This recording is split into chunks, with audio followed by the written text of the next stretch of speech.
Life Unrehearsed, brought to you by Lianas Senior Transition Support, specialists in downsizing and seniors residences. And good afternoon. Welcome to Life Unrehearsed. My name is Matt Delvecchio, specializing in life transitions, downsizing in the senior living industry. And I'm Corrie Sirota, clinical social worker and psychotherapist specializing in grief and loss. Coming right up on the first half of today's show, many employers are asking their employees to come back to work at the office. Well, some employers are open to a hybrid model of combining work at home or work at the office, while others are not so accommodating. Well, this is making some employees not entirely comfortable about heading back to the office. So we're going to be talking to a human resource specialist to get their input while offering some words of advice to both employees and employers. Should be interesting, Corrie, and I want to welcome you back. We are FaceTiming each other because you are in a home studio, and there's a little twist to this. You're in a home studio in Chicago, believe it or not, and you are returning from Hawaii, Maui specifically.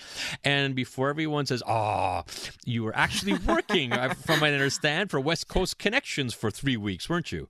I was. So yes, it sounds very glamorous, and it was lovely. It's a great organization. But what was really interesting, Matt, was going out and working with it's a teen travel company. So we had a number of groups going out to Maui, different islands. I was in Maui, and the response from people, because remember, now I'm coming from Canada, haven't been out in 15 months, and here I am. People were very overwhelmed and intimidated to some degree to see large groups of people. And it was we were careful. Everyone had to be COVID tested before. A lot of the people, 90% were vaccinated, double vaccinated. But it was a really interesting experience going from nothing to a lot. Yeah, it must have been. In fact, we're going to be talking to our guest coming up because how some people were a little bit uncertain, maybe a little anxious. Yeah. I'm sure that's happening now, even in an office environment. So we're going to talk about exactly that. What do we have coming up on the second half, Corrie? On the second half, we're going to be talking about going off the derech. It's one man's journey from orthodoxy to living a secular life. That will be quite spectacular to listen to that story. I know that from on a personal level, but we'll hear about it. That's coming up after the 3:30 news. Yeah, should be quite interesting. All right. Well, Sherri Rabinovitch, she's been in human resources since 2003 and has been working in HR ever since. She founded her business, The People Guru, in 2014. Sherri's the go-to expert for all things employment for several media outlets and small businesses. Sherri, welcome to Life Unrehearsed. Oh, thank you so much, Matt and Corrie. Well, we're glad to have you back. You know, Corrie and I were talking, and we found this to be such a timely topic as employers and employees are starting to get reconnected in the office, and not easier said than done, I'm sure. So many employers, Sherri, they're adjusting their back-to-work policies, and what are some of the suggested options that, let's call it, the good employers should be implementing? Great question. And yes, so I'm sure that all employers have the right intentions. However, as you put it, the good employers' back to work policy should be one in which allows the employee an easy transition back into the office if that is what they so choose and are comfortable with. And by that, I mean a hybrid model. So creating something where everything has been working super great from home, people are productive, connections are made, it hasn't eliminated the ability to connect with our coworkers. So if it's working, why not keep it that way? But there are going to be some employers and employees that are saying, hey, listen, I really miss that in-person, face-to-face contact. Can we also come back to the office? And of course, the ideal is the hybrid model, allowing both to be true and allowing the employee to decide how they want to roll that out. So, Sherri, let's say we look at the other extreme, at some employers that may, in fact, maybe they're on the not good side, they're forcing people to go back to the office. How can an employee handle that situation if they're genuinely not comfortable returning to the office? So it's interesting because the Quebec Labor Standards, so the CNESST, which actually makes these decisions for employers, we're still in green zone. And despite that, they're still saying telework is the way to go. So if if an employee would come to me and say, hey, listen, I'm really not okay with coming back in, I would highly encourage as the HR professional to tell the employer and the decision makers to say, listen, let's respect what the CNASSA is saying to us, that telework is still the way to go, and that maybe we should let our employees ease. So just take a step back and put yourself in that person's shoes. 16 months is a whole heck of a lot of time to ask somebody to suddenly switch the way they think about work and about being around other people. And we know that sometimes, we don't, not every human being, as I'm sure you're very familiar with, Corrie, can adjust to changing environments on a whim. Mm-hmm. You're listening to Life Unrehearsed. Matt and Corrie here, and you're listening to the voice of Sherri Rabinovitch, a human resource specialist. And we're talking about going back to the office and some of the concerns. So, Sherri, I hear you. We're in that green zone, but we're still supposed to do telework. I've actually heard some stories about employers saying, okay, fine. If you're going to be working from home, there are other factors that we have to consider, including your salary. So I think we're going to have to cut your salary by a certain percentage because you're working at home, not at the office. Are employers allowed to do that? So no, it's called constructive dismissal. So no, they cannot just do that. And really, the work is still being done. So the nature of the job hasn't changed. It's just the location. And in fact, there are a lot of times, employers are downsizing. So they're recuperating funds, let's say, by downsizing the size of their offices or changing the location. And some employers have completely shut their doors entirely to recuperate rent. So instead of putting the burden on the employee, which you're not even allowed to do. So, and I'm not a legal expert. I can just tell you that from the laws that govern the workplace, they're not allowed to do that. It's illegal. But there are other ways an employer should look at. So, leave the employee's salary as is and find other ways of cost cutting. That's very encouraging to hear. That's why we bring you here, Sherri. That's right. No, thanks. So, okay, now we're back at the office, but somehow someone doesn't feel safe in that environment. Can you make some comments on the health and safety protocols that aren't being followed and what maybe employers should be doing? Certainly. So, I've seen it myself that there are times where somebody is wearing their mask properly and somebody is wearing it improperly. And when somebody is feeling comfortable or they've known that individual for a long time, they'll just say, hey, do you mind putting it up? Thank you. And that is where, and everything is fine. It's those that are uncomfortable even approaching an individual. So then they'll come to me. And what I always say is, I understand that sometimes you're not aware or your level of comfort is not somebody else's. Can you just be mindful? Wear your mask, sanitize wherever possible, and keep the 2 meters or 1 meter, I don't know, that keeps fluctuating, apart from the next person. That's all. It's quite simple. And I think if we approach it by saying, I am uncomfortable, putting the onus on ourselves instead of the other person by saying, I feel a little bit uncomfortable today with what you're doing. Do you mind helping me out? So it doesn't seem like it's an accusation, but more of a collaboration and making it a healthy work environment for everybody. Yeah, it makes a lot of sense. It's Sherri Rabinovitch, human resource specialist here on Life Unrehearsed. Now, Sherri, one of the questions that I would like to ask, in fact, my daughter started a job last week, and one of the questions she was asked is, are you fully vaccinated? And she's in a non-healthcare, non-essential business, and she was fully vaccinated, so she said yes. But it got me thinking, I would imagine some employees might not be comfortable, even if they are fully vaccinated, to disclose it. So are employers allowed to ask, are you fully vaccinated? Well, it's industry specific, so it's interesting that your daughter was asked that. I have been told that other people have asked the question or been asked.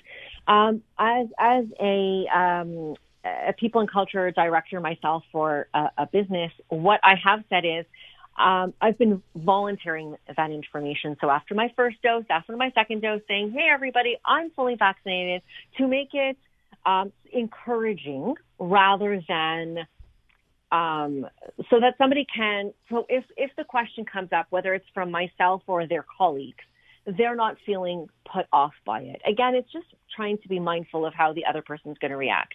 Now, we're not in a situation right now where Santé Publique has advised employers how we can go about doing that. I know they're looking into it. We're being told that this will be mandated or rolled out in such a way in September, once everyone that wants to has had that opportunity to get double vaccinated by the end of August. So I'm hoping they'll give clearer guidelines, but in the interim, just be mindful of the fact that people want to feel safe. So it all comes back to the safety of everybody rather than the individual not rights. I guess everybody has the right to do what they want, but we always want to encourage everybody to feel safe wherever they are, and that's at the workplace and any other public environment, I guess.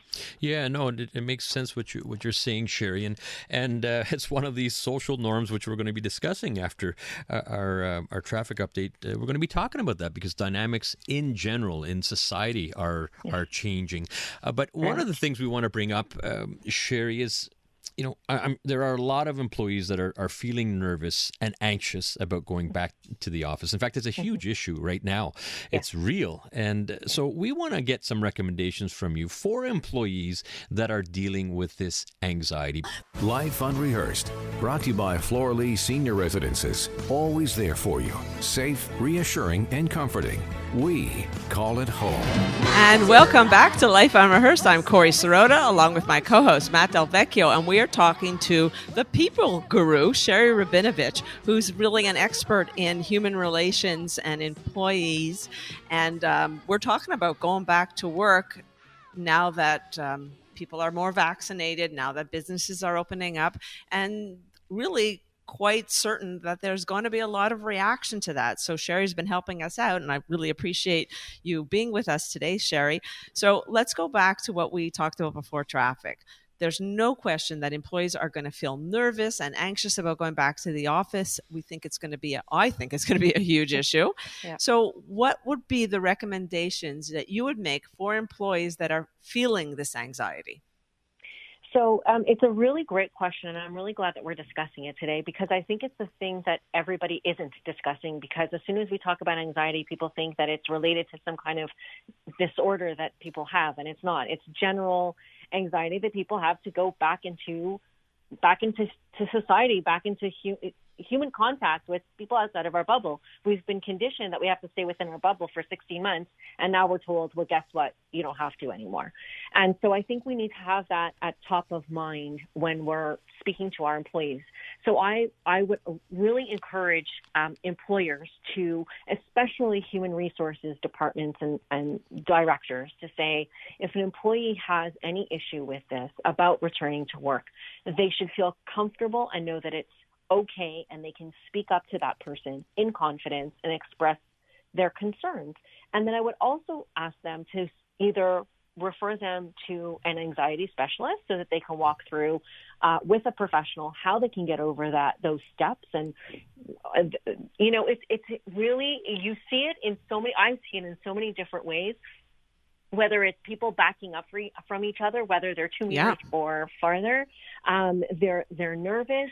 You see like the twisting of the hand, all of these things that are so normal. And I think we need to normalize that people have worries about it, and it's okay. And I would really encourage employees to be transparent about their worries and not fear that there's going to be a reprisal of speaking up and expressing their concerns. And further than that, I would encourage employers to say, it's okay. We're here for you. We understand you. What matters is that we're treating you like human beings, because that's what you are. Because without the human being being optimal health and condition, the work can't get done. So let's remember, we're still dealing with people. Sherri, let's take that one step further, because I completely agree that employers and employees need to feel comfortable. Employers need to have to take a proactive role. However, some might be looking at this, okay, let's talk real world here. I'm at my desk with a coworker. Yeah, human resources involved, but the reality is, you know what? I don't think they're going to do much. And this guy is in my personal space. I'm not comfortable. Everyone has sort of their what's acceptable and not acceptable. He's not or she's not sanitizing their hands. I'm sanitizing my hands like crazy. I'm wearing a mask. They're not. How would you suggest employees deal with some of these issues with their coworkers? Well, it's interesting that question is really pertinent, as they all are. But this in particular, because 2 meters in a common workspace is still mandated. So that is an employer's obligation. Now, if those 2 meters or plexiglass between each individual, if those 2 meters are not being respected, that employee first has to let the employer know, because that's actually a violation of the measures. If it's really just a slight coworker kind of touching things of the other coworker, then you can politely say, hey, listen, I'm really not comfortable with you grabbing my pen and borrowing it unless you've sanitized before and after. And then one step further, which is the extreme, and I really hope people don't have to go this way, but I know that it is happening, is that employees have the right to call an inspector at the CNESST and let them know that there's violations happening, and they will send an inspector over rather rapidly, because if it's happening between these two people, it's probably happening amongst others, unfortunately. Wow, that's rather drastic, but I hear you. We're talking to the people guru, human resource professional, Sherri Rabinovitch. You're listening to Life Unrehearsed. I'm Corrie Serrato with Matt Delvecchio, and we are learning a lot about how to go back to work and feel comfortable. I really appreciate that you talked about normalizing that anxiety, because people might feel like there's something wrong with them, and no, this has been a long ride that we've been experiencing this, and so it is a big change. And while we've been wanting it so badly, careful what you ask for. Yeah. So, Exactly. so if we were to expand it to general society, there's a lot of changes and with regards to nuances and norms and day-to-day things. Grocery shopping. I remember going into the grocery store where there were lineups, there was sanitizers. Now there's like a sanitization thing. Like it's so different now, you know, but it's not over. So what about some other, what is your take on, in fact, how society will adjust to what's accepted and what's not acceptable behavior? Well, it's really funny. My parents were over today, and everybody is fully vaccinated. We got to hug. Imagine not being able to hug our loved ones for 16 months. So I think I held on to my mom so tight she kind of finally said, "Okay, Sarah, I can't breathe."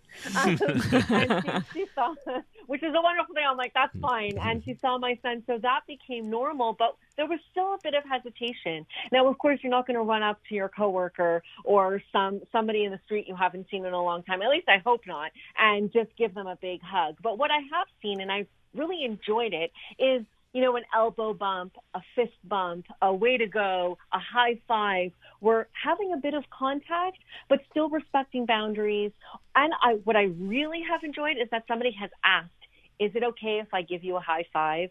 Are we there yet? How do you feel about it? And asking me if I'm also vaccinated. So they're using the word also, which indicates to me that they are. So it's safe. I'd like to see that language and that respect. Again, it comes down to respect. I want to respect you the way I have been trying to do that for 16 months and wearing my mask and sanitizing and staying my 2 meters and not having you in my home. Let's translate that outdoors and into social situations.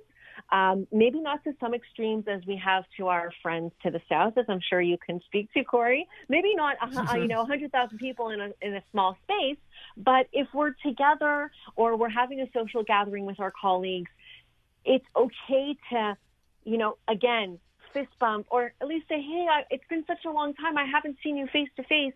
Can I give you a high five? Right. Is it okay? Are you all right with me getting a little bit closer? And that's what I'd love to be able to see, is that dialogue and that friendly approach to somebody else's personal space, right?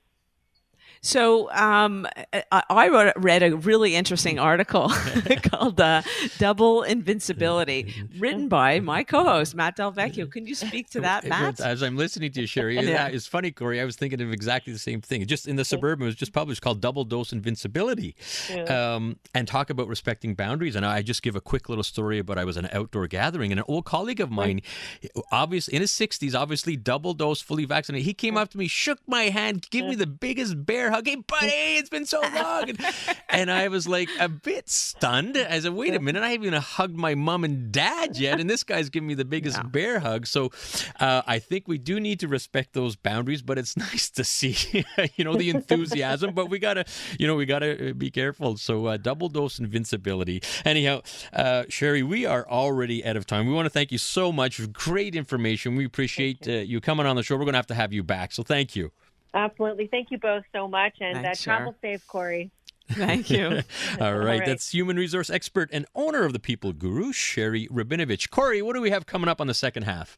Coming up on Life Unrehearsed, going off the derech, one man's journey from orthodoxy to a secular life. That's coming up after the 3:30 news. Life Unrehearsed, brought to you by Lianas Senior Transition Support, specialists in downsizing and seniors residences.